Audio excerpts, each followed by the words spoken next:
to talk a little bit about the vision here, and I've decided that, and it's probably going to be 3 weeks from now, that I will get a little bit more into depth on the vision. And for those of you who are saying, I just feel vested in this place and I would like to volunteer to do different things, or I really feel like I want to become a worker here, or maybe you have been a worker, in years past, and you want to find out what does it take to change some things up here and get involved. I will be having a class regarding that, and maybe doing it an hour before service or something like that, making it simple to be able to make sure everybody's on the same page, because this ain't the same as what it used to be. Have you noticed that? Yeah. Right? Different place, different direction, different covering, and yet we're doing a lot of the same things, but it runs a whole different way, and we want to make sure everybody's on the same page, because I'm just now, the 26th is the anniversary of when I started pastoring here, so, and Word of Life kind of moved in, and so, so first year, and so I think it's about time we've gotten to know each other and that type of thing to now start expanding. There's one thing that ends up happening when we're used to a certain size, like, this is our average group. We've been fuller than this, but this is an average size group. And our mind can go to like, and there it is, there's our church. Like it just cuts off and it's done. That is not the vision God has for here. No, it's far bigger than this. And it's not just about numbers, it's about people. It's about lives changed. And it's about us being changed so we can minister to other people. Otherwise, we'll get caught on ourselves, and any church that becomes narcissistic is a sick place to be. I don't want to be in a church that's all about us and our little thing, right? Because the gospel has called us to far greater. And you may be in a spot where you're like, I'm just trying to live. I'm in recovery. I'm trying. It's still for you.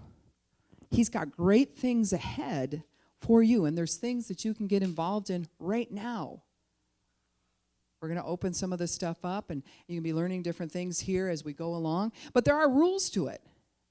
See, in the past, word on the street has told me that there's certain things that had too much rules. I'm talking way back. Some of you weren't around or whatever, and I wasn't here. And that there was too many rules or just plain not enough rules. And so I don't claim to be perfect, but we're going to try to find that balance in God that creates a structure that's safe. This is a church. And it needs to be safe, it needs to stay safe, and we need to be thinking about the people out there that will come through those doors and thinking about what's going on here and get this thing moving. It's been moving, but it's going to move in a whole different way. Can you believe for that? Yeah. So here's what goes through me, though. Just goes through the crowd as I'm saying that. There's a fear here. Just me saying that because it's like, what does that mean? Because I think there's probably been some big announcements in the past or things, people got hurt or whatever, and I don't even want to go back to that's all under the bridge way down the river already. And so I'm looking like, don't be afraid. Don't be afraid of change and structure and movement. Yeah? Don't be afraid of that. And part of that is for me to be able to lay out the vision. And I'm going to give you a brief tonight because that'll be coming in the classes to come. And then throughout different services, I will be saying different things. But I do want to announce that JP, if you could stand, most of you know who he is, or you've seen his face at least up there. JP! Anyway, he is going to be an administrative director under me. So that means if I'm not here, he's the guy who gets blamed for something or helps you out, one or the other. He's that guy, right? So just so you know, like, who do I go to? What do I say? And he will get whatever information to me if I'm not here. He's that guy. So, and so we just thank you for your service up to this point and that you've even stepped into that spot. Unafraid, brave. And so I'm just very thankful for his ministry here. And so I just want to say that as we're moving into that, some of you know, like the picture of the bridge that's up here. This church right now is under Word of Life Ministries, which is located on 95 between Princeton and 47. And some of you may have drove by there or whatever. You'll see our big shield and our sign and all that fun stuff. But yet we do have a covering. That means I answer to somebody who's above me, who answers to somebody who's above them. And so if I go awry, somebody's coming for me. Yeah, the first one will come for me is my husband, and that's my husband over there, Vern. He will come for me. If I'm like, I'm off the wall and I'm just, I don't know, getting weird, he'll be like, hey, woman. And so he's that first person. And then after that would be our pastor, Brother Jim Caseman. And then it goes up the line of people you probably wouldn't know. But there is a structure that causes safety, and it keeps people in line. But yet there's a grace that flows here for people to come up into ministry and do things maybe that you've never done before. We want to see that. You all have giftings. There's things you can do for God. I think it's only been, it's been probably a year, Tara, right? You know, it was in question whether or not, should I lead that class? Should I do whatever? It's been a year. You're doing a great job. Isn't she doing a great job? Yeah. You know, and the biggest thing is faithfulness. That woman is faithful to what she said God called her to do. And that's the thing. She's got hang time. She's in there, and she's full of faith on its behalf. So I'm excited about that. And that's the kind of stuff, right? And she was in question whether or not she should or she can or she would or whatever, and she did. And that's what's cool. And I think there's other people sitting here that you've been waiting to help out. And it might be in small things, big things. Everything is something to be able to use your gifts. And the sign that is here of the bridge, it comes out of a vision that I had as I began to step into this, and I was saying, God, what is your vision? What was the original vision here? And what was that lampstand? And what is the vision you're asking us to do? And he gave me that vision of a bridge and rushing water, and it was dirty, ucky, muddy water, and people's hands were coming out. You couldn't see their faces, but you could see their hands. They were reaching out. And there were people, it was like I was up here almost watching it by movie, and I could see the bridge, and I could see the people trying to reach for the people as they were being swept away. You know, take my hand, and they were grabbing for them. And then they would grab and they'd pull them up on the shore, and they were so thankful. Just, thank you so much, big hugs and all of that. And yet, that wasn't their ending spot. To get to safety, they had to get across the bridge. And that really speaks to our lives and to our hearts in this way. We can be pulled up out of the miry clay, as songs will say, or there's different scriptures that kind of go with that. We can be pulled up out of our circumstance, but if that's it, it's like, there you go, pat on the back. There you go. There you go, run along. That doesn't work out. Because we end up back in the same junk many times because we didn't get the knowledge or understanding or the help to get across the bridge. And so the picture of the bridge is actually a picture of different individuals or ministries standing as posts on the bridge. And I saw that. I saw names of different ministries coming up and that I would be working with. And people were on the bridge saying, come over here. And this person would hold the person for a while, and they'd go on to the next person, and they would go on to the next person until they crossed over the bridge, and guess where they went? Down to the water, trying to pull somebody out. And it starts all over again. The bridge outreach is that. That's what that stands for. It's a church, but it's an outreach that has a specific purpose. Now, you can go to any church in this county and walk in and think, well, they're just churches. And no, each church has a vision, and each church has a call. We're all called to certain things that the Scripture has given us, but you'll have a specific call to what you do. This place has a specific call to rescue those who are drowning and that are being swept away, literally swept away, and to be brave enough to grab in and not be swept away with them, just to be able to grab and get them up. And I think River City plays a big part, for those of you in that, of grabbing people up out. There's a lot of ministry going on. I speak in the workforces in 4 different counties, and I'm grabbing people up out. JP will meet people. There's all of you. You meet somebody, and you're like, I just got to pull this person up out. Yeah. Then what do? We've got to work together to get them across the bridge. Now, there ain't no superstar pastors, and there's no superstar leaders where, it's like this church will be built somehow around me. It's like, Pastor Mary. I'm not that person. I ain't that amazing. But I do have a gift, and I do have a spot to help people get across the bridge. Can I be the whole bridge? No. No, it ain't my job. One of the things that I am called to do is I'm an apostle, and I establish things. That's what apostles do. And so they go out and they establish things, and what they're looking for is who is gifted. Here's what's needed. Who's gifted to go in those spots? That's what I do. So in some ways, I'm more about seeing what you can do than I'm about seeing what I can do. That's what apostles do. And so that's the process that, if you want to know that about me, that's the process that we're in. And so somebody can walk in off the streets, and they might think, oh, this is a church. You know, we're just going to sing songs, and there'll be a little sermon, and that'll be the end of that. No, when you come walking in those doors, you're walking into that vision. Somewhere on the bridge or somewhere in the water. Yeah? Or God may have called you to come here because you've already crossed over the bridge. Now, none of us are perfect. There's areas we're always crossing over. But in general, if we've come far enough that we can reach and grab for somebody else and pull them up out, you may be assigned here. That it's like you're that fisherman or fisherwoman. That's your assignment. There's other people who feel really called to praying for the sick. There's other people who want to teach classes or facilitate different things or music or different things like that. Don't be afraid to talk to me. If you don't, I might talk to you anyway. Because God highlights people, and he'll show me different things. Just but when I'm talking to you, I'm like, this is that person. That's the apostle gift.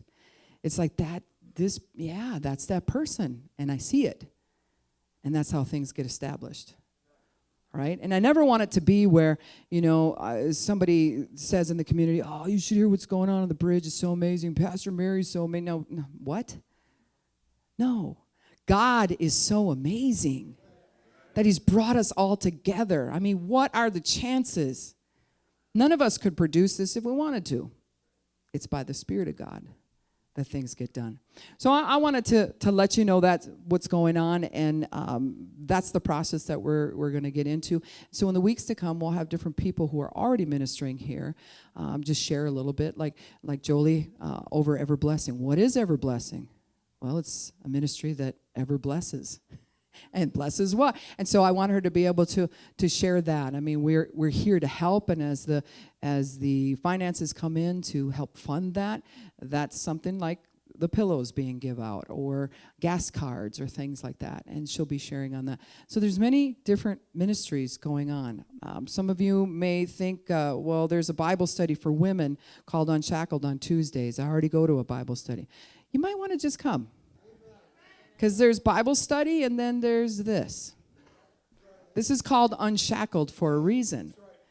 This is an outreach. This is a different deal. We're not sitting down talking about Moses and, I don't know, his vision and what. This is real life stuff getting dealt with. And so come on out and check it out. It's at 2 o'clock. So there's different things like that. I don't want to sound like an advertisement, but I want you to know there's more going on in this building. And this building should be used continually. That's what should happen. I mean, it's sitting here. Why not? There should be stuff going on and classes going on and prayer groups going on and things happening. So that's what's coming in the future. Are you excited about that? Come on. Come on, because what we're seeing is lives changed. And if I had I would just let the rest of the service go to testimonies. Because just by looking out here, I've been told this happened, that happened, all in this last week, this happened. Remember when you guys prayed, this happened, that happened? There's many of you who could testify here tonight, and we might have to do that on a certain night just to get it out there, because it's powerful. Yeah? So how many of you were here last week? God gave me something kind of last minute as I was actually going to speak on the bridge a little bit last week, and he said, deal with this. And what this is we've talked about traumas in our life cause glitches in the brain. And I always draw the glitch like that because a glitch is a limit. And salvation, one of the meanings means to take the limits off. So we know that the devil has opposite. He will cause us to arrest out or stop growing emotionally in an area where we've been traumatized. And then we think, oh, that's not affecting us now. That happened when I was 2, 3, 6, whatever. That's not affecting now. I'm into this over here. Actually, it is. If it hasn't been dealt with, it affects you in the now. And it's really important to understand that. But that's not this class. I teach that in other settings. But I just wanted to use that as an example. So here's the glitch. It's the limit. It's the thing that was done to you, or you participated in something that brought harm to yourself and caused it to just be too big for who you are, right? It's kind of like when you get off an airplane, do you ask your 2-year-old to carry the luggage? Especially not my luggage, because I like pack. I'm that person who gets on the top and you zip and yeah, I'm that person. So cram it in there whatever way you can. Well, it's going to be too heavy for them, because they're not in the age group that they can handle that. It's the same thing for us. When we've gone through a trauma, that's something that was asked of us that was too big for who we were at that moment. It was too much. We're 4 years old, 8 years old, whatever it was. And the brain has a protective system that just says, shut her down. We're going to stop everything right here. We're going to put a break to that. Well, guess what happens when that break happens? You quit growing emotionally in that area. And we've talked about that many times here. But what was brought up last week was that here's the trauma, and then around it, every trauma that's left undone or left without closure has a lie, at least one lie attached to it. Remember that from last week?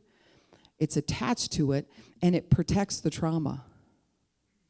It's weird, but we think that, no, that can't be because, there's got to be something else that protects. No, when you were traumatized, there was a lie that was imparted to you. And I use sexual abuse, for instance.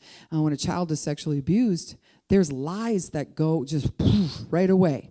It's, you were meant for this. This is who you are. You're not, you were chosen. All kinds of lies like that will come. And we go on in life. That abuse may have happened when we were 4, but we go on in life directed by those lies. One study calls them life commands. Like, that's the command that keeps this in place. It's a lie from the pit of hell, but it feels like truth to us. Yeah? And then we talked about how coming out of that lie, then in order to protect the lie, excuses. Excuses come out of that lie. And some of you had testimony already of last week of how it totally set you free.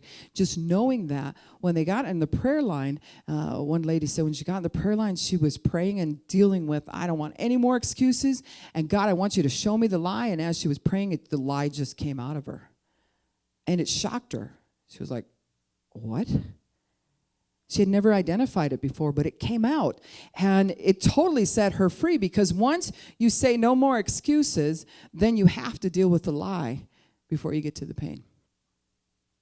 See, if you go in here and you say, skip everything, we'll just jump to the pain, you're up for a fast ride. That's what you're up for.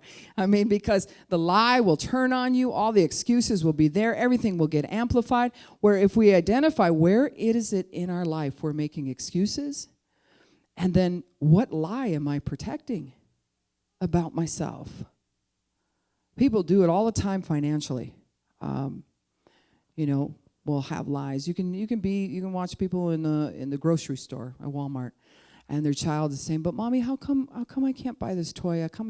And instead of saying no, not right now, we're budgeting things differently, or you're going to have to wait, or something like that. There's an anxiety that comes, and a whole bunch of excuses that really sound like poverty. We don't have that kind of money. Where do you think money grows on trees? And poverty just pukes out on that child.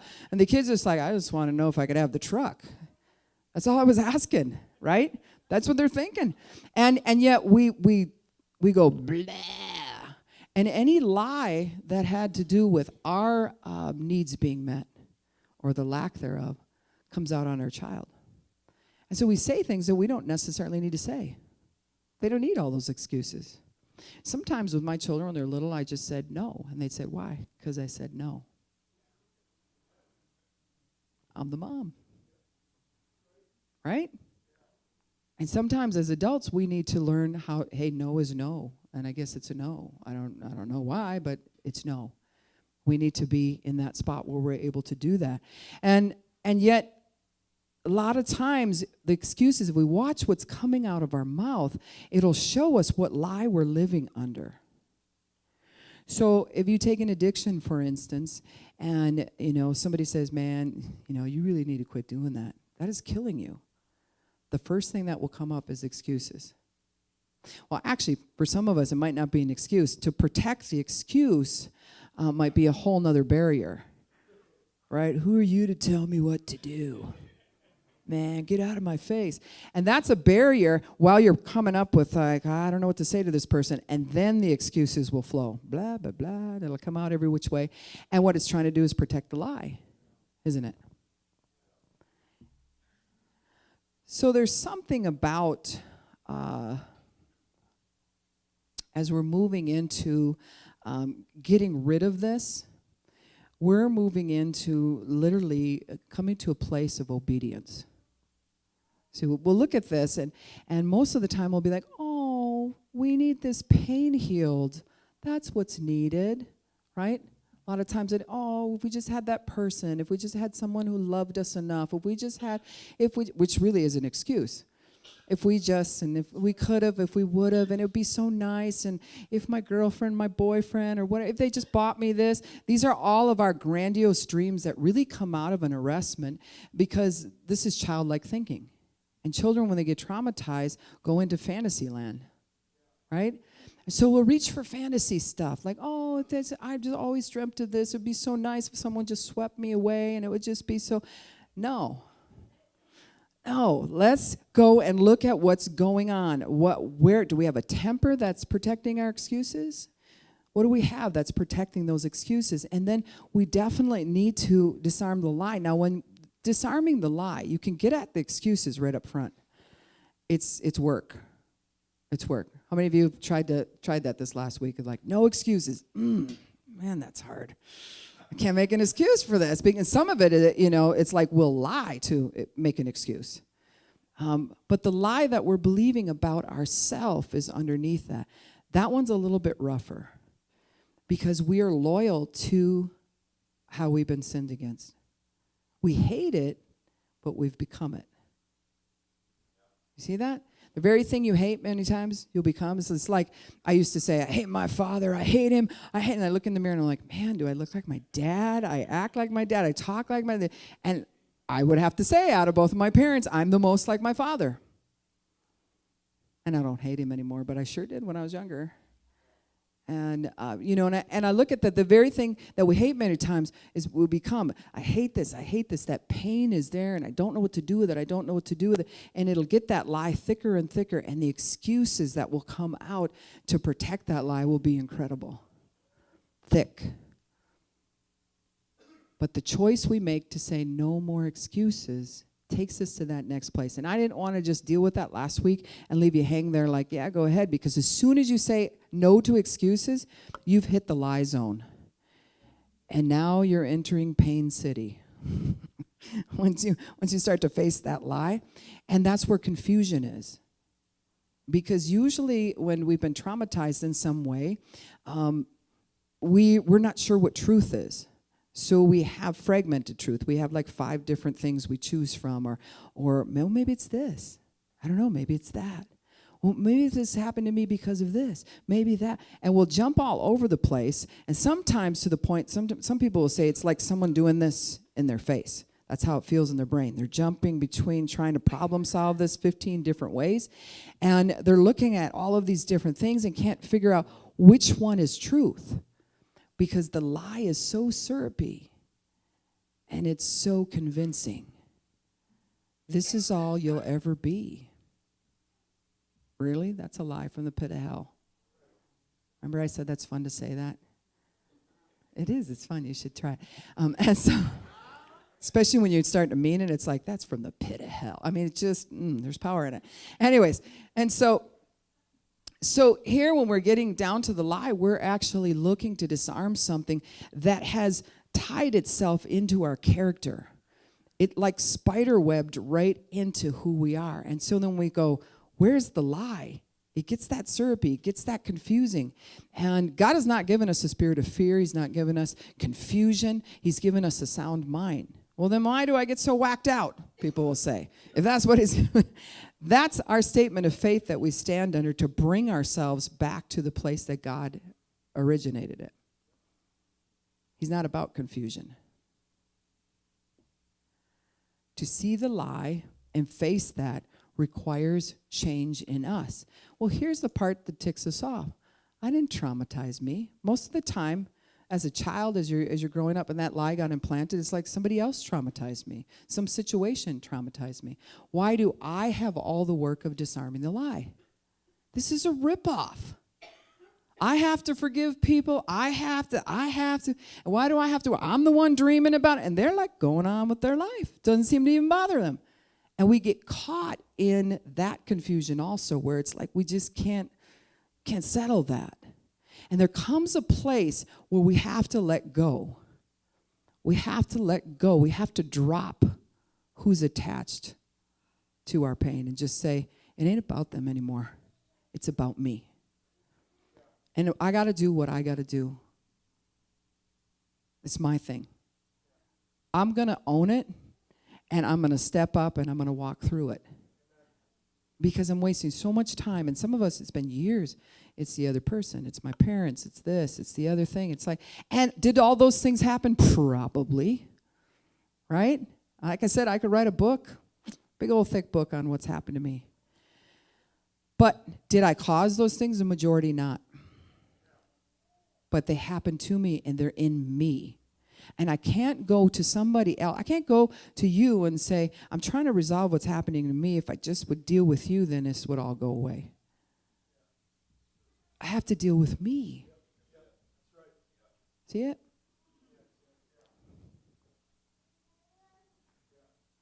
So when we get in this zone, if we're just focusing on fighting the lie, remember I said how the brain and the heart needs to know what we should be doing, not what we shouldn't be doing.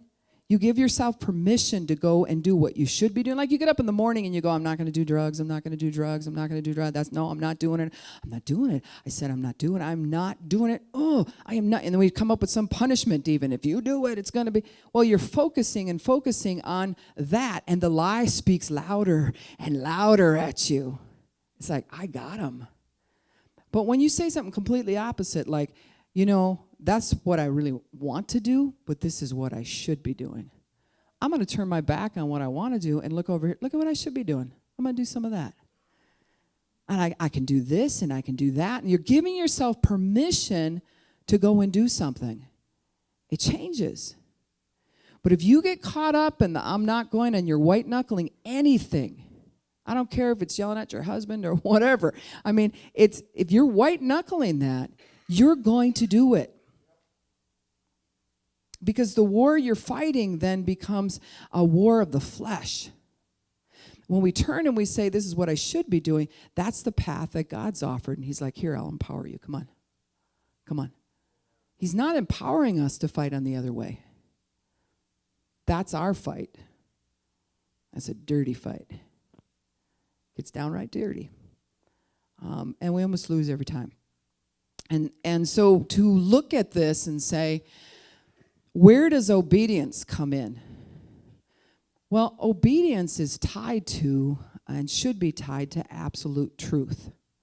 Remember I've said before, it takes absolute truth to dispel a lie. To get rid of, you can't tell another lie to get rid of the old lie. It has to be absolute truth. And where do you get absolute truth from? Why God? Because God is love, and love is absolute truth. There's no flaw in it whatsoever. Because it's God. He is love. And so we have to have truth to dispel an absolute, to get rid of a lie. Absolute truth to get rid of the lie. So if we go into battle and we say, I'm getting rid of the excuses and I'm going to go face the lies, God, show me where the lies are at, that's usually where we fall. Or we just get, if you're in a fight, that's when you get popped. And you're like, what happened? I was powerful until I got to that point. Well, in getting rid of the excuses is the first step of obedience. But this is going to take absolute truth, which comes out of his word. What does God say about you? Because I'm pretty sure it's opposite of what this says. And we have to go and find out what it says. We can know that's a lie and go, that's a lie. Okay, well, what's the truth? I don't know. But I know that's a lie. Well, what's the truth? I don't know. I don't have an idea, but I hate that thing, and it's after me, and it's destroying me, and I don't know. Well, what's the truth about it? How does God look at you? What does love say about you? Where's there grace for you?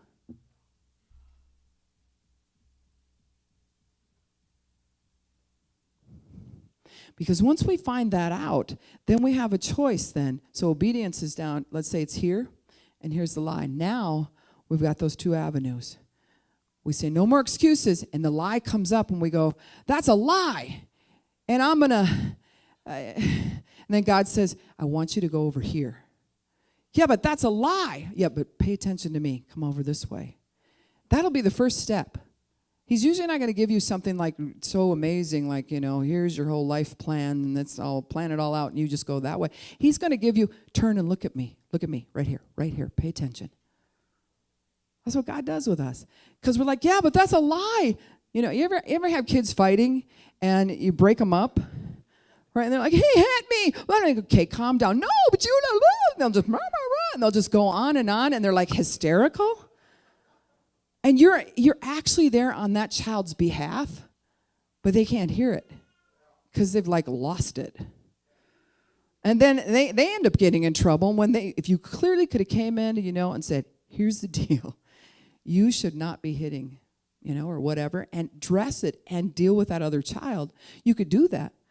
But the child doesn't know to stay calm during that because they're a child. And in areas where we're little kids inside, right? Remember I said 51-year-old body, but a little kid inside in some areas?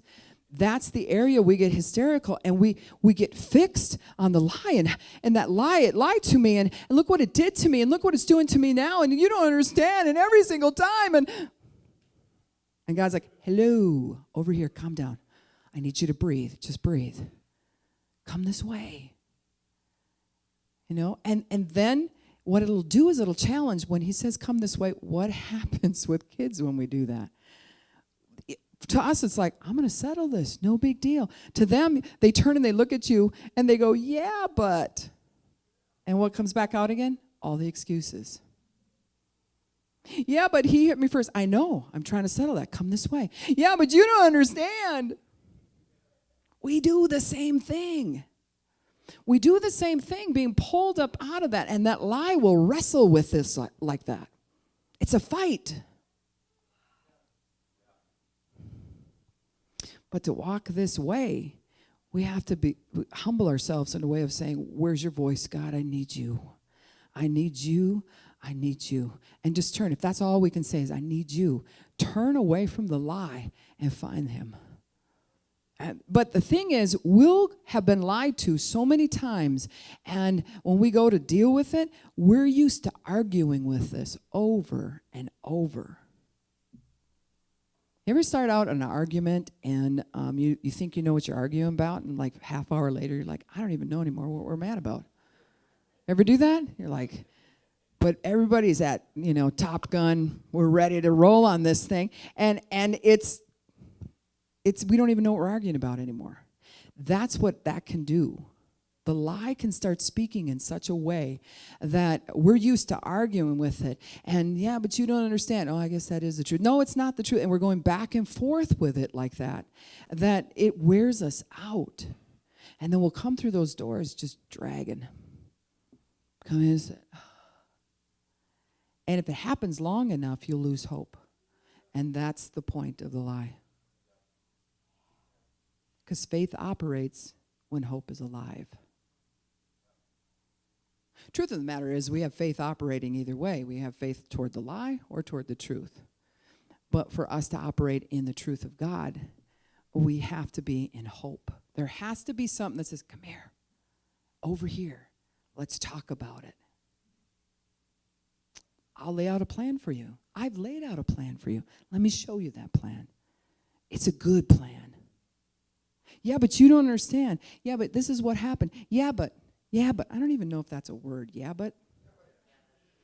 but is, but yeah, well, I guess the two when you put them, yeah, but anyways, and so we're going back and we're like, yeah, but you don't understand, and yeah, but you don't know me, and yeah, you don't know what I've been through, and yeah, I mean, we can go down, and the excuses will come back out again. So every time we think we've tackled the excuses, they just rev up. And there's only one way away from it, is to turn your back on the lie. Identify it and turn your back on it. And the excuses inside you will scream at the top of their lungs.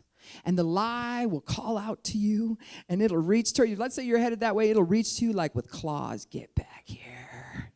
And there'll be this wrestling match many times that you'll have. You're trying to sleep at night, and you're like, no, this is what the truth is. No, I'm back over to this.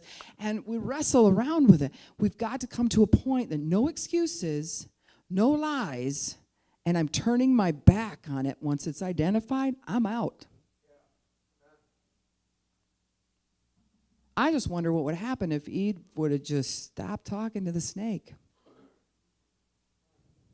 I'm out. Something about you ain't right. I'm out. But she kept talking. And then the scripture said that Adam was right there with her, listening away, entertained by this.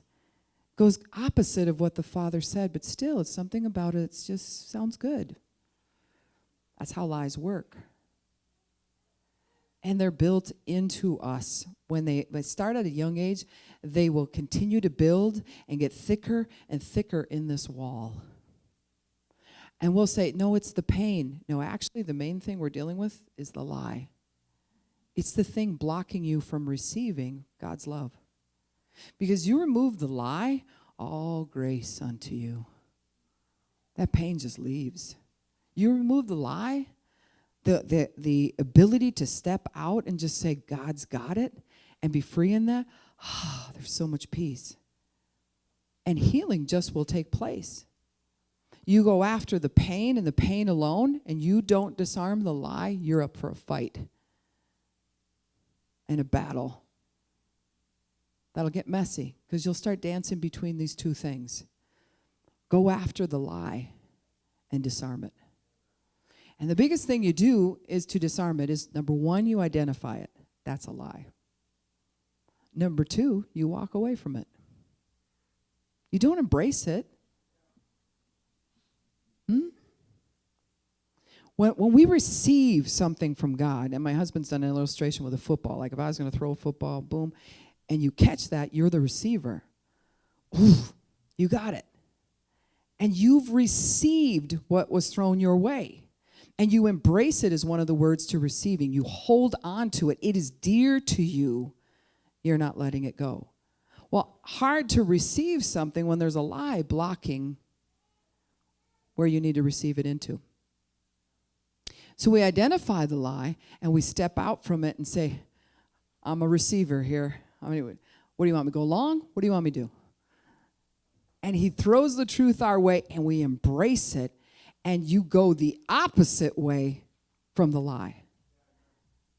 Yeah? You go the opposite way.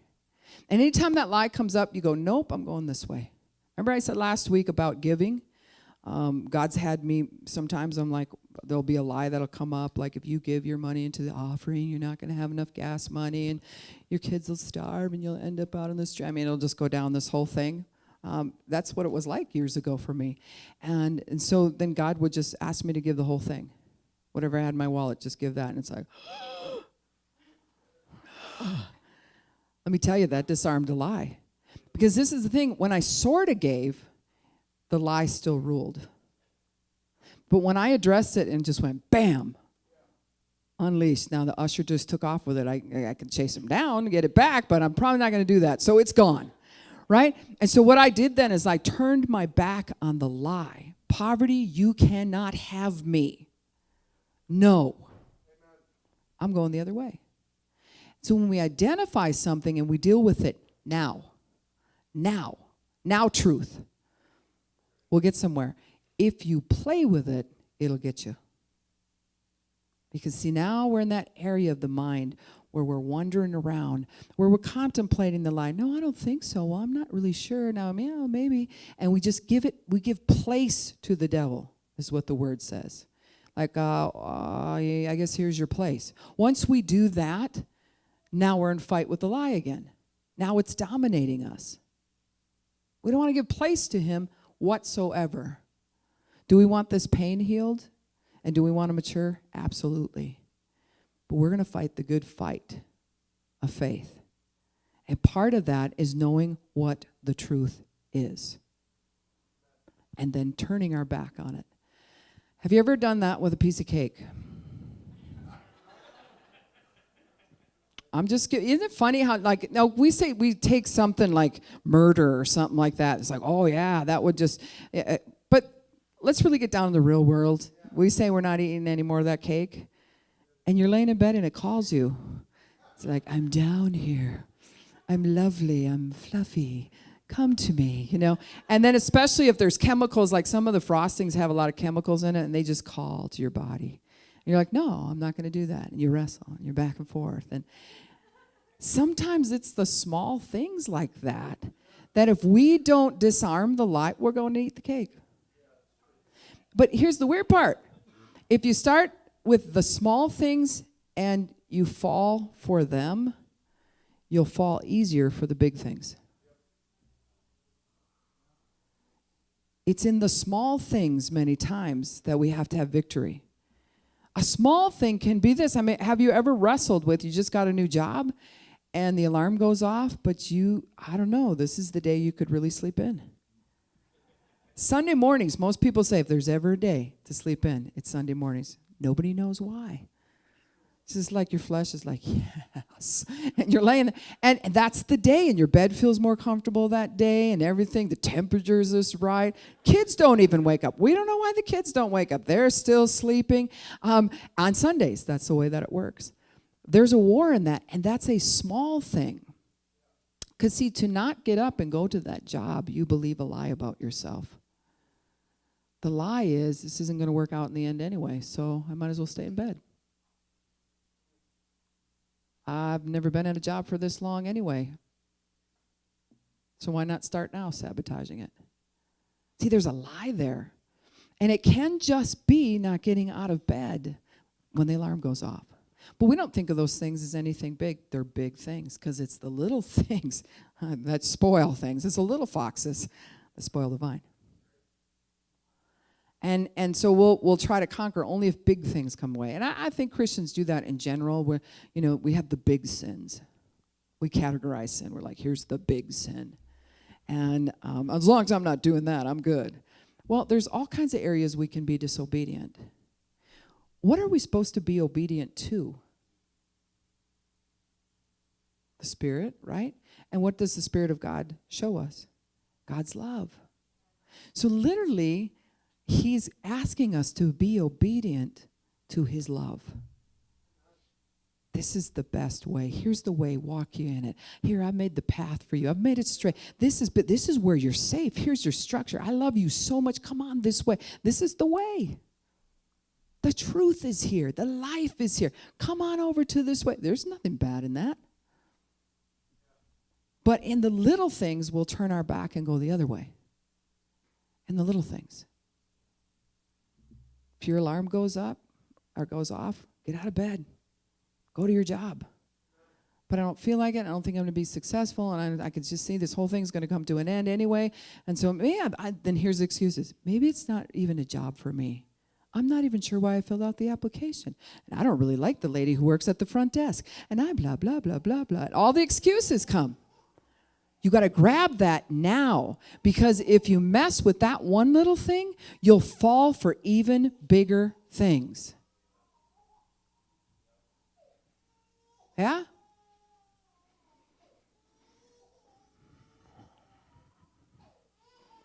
It's those little things that many times we'll overlook. Oh, she's cute anyway, right? Yes, she's cute. It's those little things that we overlook that can cause us to head down a way that we don't want to. But it's the little things that we don't think there's a lie attached to it. But there is. overeating, undereating, anxiety, all of those different things go back to something that was lied to us that has to be disarmed. And when we come to a place in his love, he also calls us to higher things. And when we see that, it's like a newborn baby doesn't automatically act like its father, right? The dad can walk. The dad can chop wood. Dad can drive a car. Newborn baby can't do any of those things. But the father can, right? And so the baby sees that and imitates what he or she sees. And in imitating it, you start stepping out and heading the same way the Father's going. And that can be really bad. But in God's kingdom, that's really good, to follow him in those little things. But for a baby to stop maturing, a baby to stop following in the little things, they call that failure to thrive. Have you ever heard of that term, failure to thrive? Ariana was a failure to thrive baby. She wouldn't gain weight. We could feed her. She just wasn't growing. There was different things like that were happening to her because of shock of being put into a shelter and different things. She's adopted. We adopted her. And she's been in our home since 3 weeks old. And I've seen other failure to thrive babies. They can be 8 months old and still be 9 pounds. There's babies that are born that big. So something happens where you go failure to thrive. If you stay in failure to thrive for any length of time, what happens to the baby? They die. The same thing happens to us spiritually.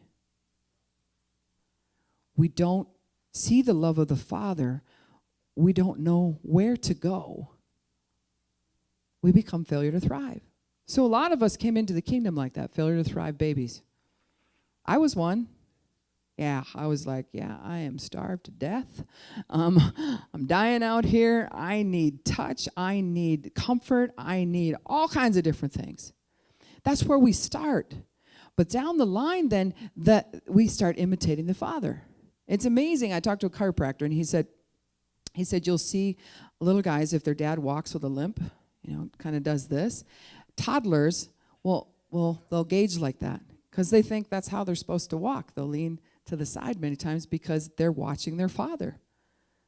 And they just copy what they see. God wants our eyes on him so we can copy what we see of him. Right? Because he's love. And he knows the way. He made the way for us. And if we're caught in a spot where we're failure to thrive, it's because, now the child doesn't know how to be nurtured because nurture wasn't given to the child. And they just go inward and slowly start dying. They have very poor eye contact because they don't really believe there's somebody out there to contact, right? But when you've all encountered Christ, right? Everybody here? He made eye contact with you. He turned our little failure to thrive bodies toward him, and suddenly we had sustenance and we had life. And he'll get us going down the right path. He'll get us going that way if we're obedient to his love. Now, the very thing that caught us in failure to thrive was the lies we started out in this life with. Maybe our folks didn't know Christ. Maybe who knows what it was. And so when we're in a spot where those lies can call back to us and say, no, this is the way it is. And we can be thriving. But if we turn and we look and we entertain those lies, we can go back to that place where we're failure to thrive. We stop thriving. See, there's certain words that adults, Christian adults, and you don't have to be saved very long. You don't have to be in the kingdom very long to know these words. Because babies grow up fast, right? We're supposed to grow up fast. When we're thriving, we just grow up fast. We're doing things. I mean, within a year, we're walking and talking and digging and everything and all of that kind of stuff. Well, as we're moving ahead in life, there's just certain words that we need to be obedient to in the kingdom. And this is what the church is lacking. I'm not saying here, but I'm saying overall, body of Christ. We're lacking obedience to these words. One of the words is go. Think about it. Go ye into all the world. He's talking to all of us. Preach the gospel. Get the good news out there. Go. All right. We'll go on to the next word. Pray. Scripture said pray without ceasing. But just to pray on occasion, not happening. Say. That's another command. Say unto this mountain, be thou removed. We had a whole thing we talked about on that. Do. To be obedient to the word do. Do what? Do the work of the kingdom. That's all of us. That's all of us. Make. That's another action word. Make what? Disciples. Where's that going on? I don't know. Seek. Seek ye first the kingdom and his right way of doing things, and all these things will be added unto you. These are all obedient terms, and I could keep going on. Well, another one's have. Have the faith of God. These are all actions we're supposed to be taking. But what happens to Christians is you can be saved 20 years, and if we've got caught on the lies, we do nothing. Because we're still in the same battle we were 10 years ago. How many of you want to be battling the same thing you're battling right now, 10 years from now? Not so much me. No, I don't want that. So there has to be a tenacity. There has to be something that says, here's where it stops. We say no more excuses, but then the next level that I'm talking about this week is we have to disarm the lie. And you might not know what the lie is, but I was really encouraged by the lady who came up and just prayed. And as she was praying, the lie came out. She heard it. And the Holy Spirit talked to her about it like that was a lie. Now, up to that point, that was truth to her. But as she spoke it, it was like, I have never seen that before. That's a lie. And I've been believing this whole time. What's the lie you're believing? About your situation right now. About you and your children. I'll probably never see them again. I don't know if this is going to work out. I've screwed up too much stuff. I could just go down. Blah, blah, blah, blah, blah. Those are excuses. But if you dig deeper now, see, underneath that, there's even a greater thing. The lie would be, you're not worth it. God doesn't love you enough to make this come together. See that? Whoa. Do we believe that about ourselves? Whatever area that we have that underlying feeling like, well, I know he loves me and he wants me to go to heaven. Most of us be like, yeah, he wants me to go to heaven and not hell. That's good. I'm glad he died on the cross. Okay, let's do everyday life. Does he care about your details?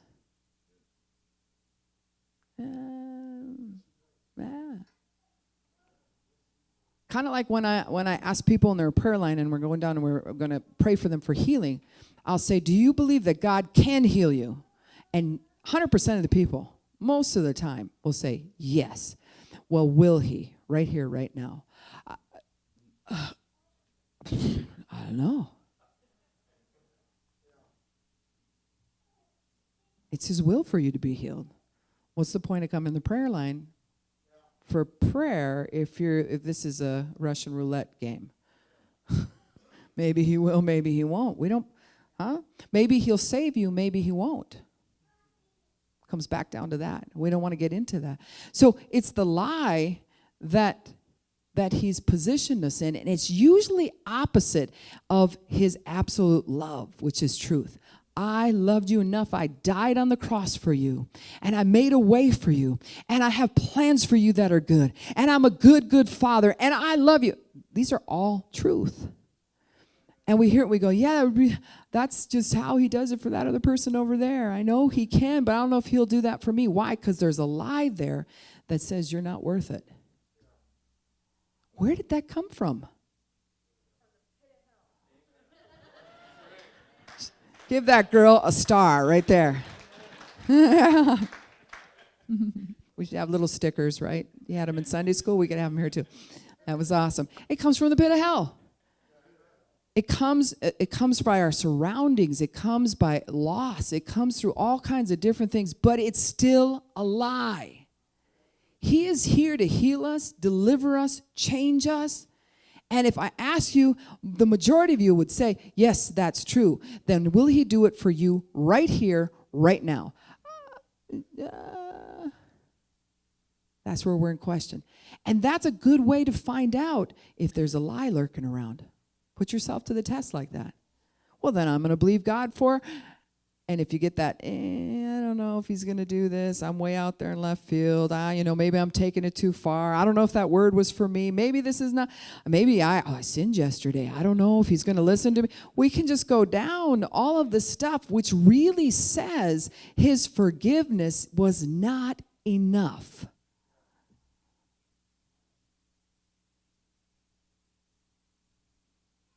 And it was. It was enough. It was more than enough.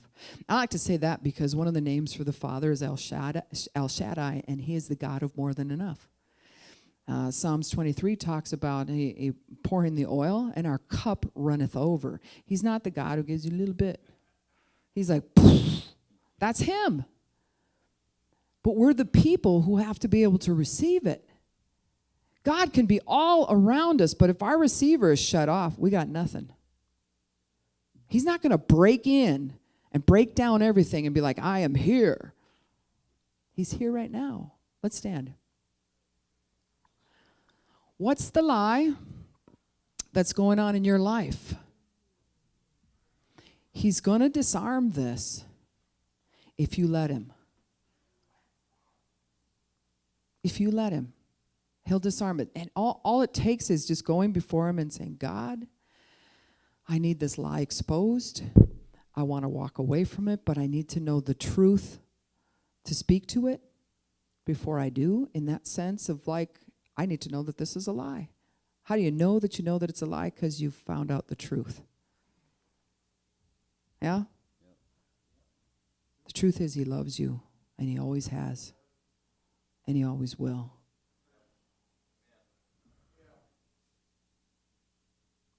Always and forever. He died for us while we were yet sinners. He died for us while we were yet sinners. We don't get good enough first to come to him. So, Father, we come before you, and we thank you for your love right now.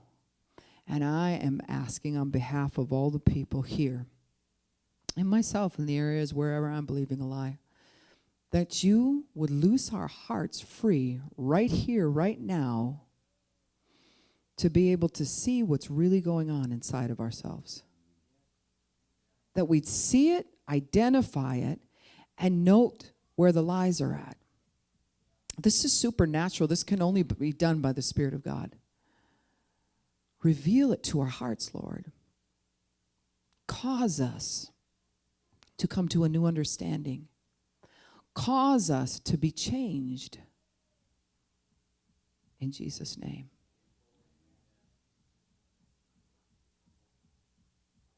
Amen. Go ahead and sit down. I want to just say this,